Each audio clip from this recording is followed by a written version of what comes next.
if you look at the way the politics is panning out, and I can see what I'm saying about it is making very many people uncomfortable on social media.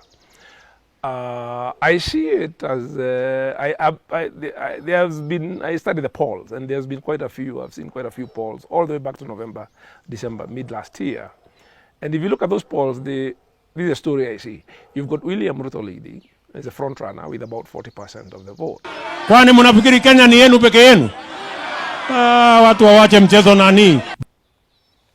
The second largest block is undecided voters at about 25. Then you've got Raila Odinga in the 15 to 20% range. BBI haijaletwa ili Raila Odinga awe rais wa Kenya. And then all the other candidates with the other 20%.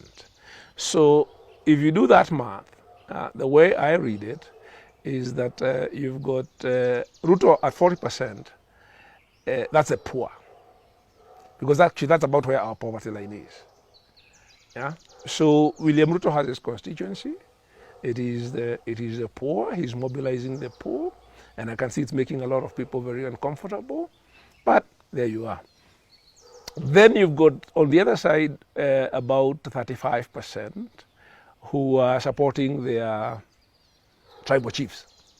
Yeah, they still want to vote for their tribal leader. So that would be, I think, the constituency that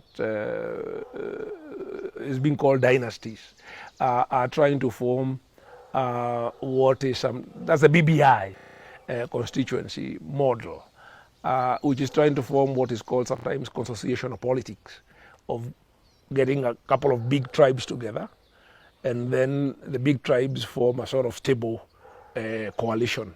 But I don't think 35 to 40% is big enough to do that, to achieve that. So the numbers in the middle, the undecided, I see that as the middle class. So there is a constituency which does obviously not poor, because the interesting thing is that the 40% that you see William Ruto is very cross-ethnic.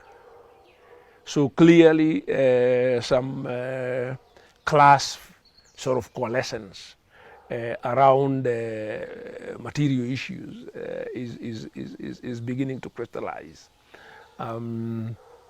Then you have, of course, the people who are sticking with our traditional sort of patrimonial system, patrimonial politics. Then you have this 25% who don't belong to either the poor, and they sort of feel they have some interest to protect the middle class, but they don't want to belong to the patrimonial politics.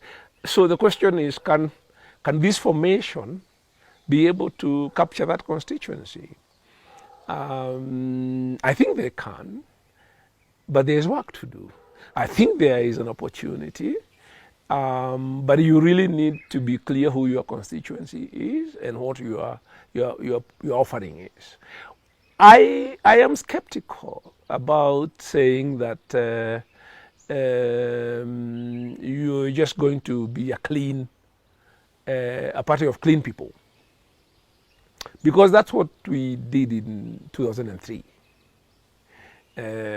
In NAC, we had the same sort of civil society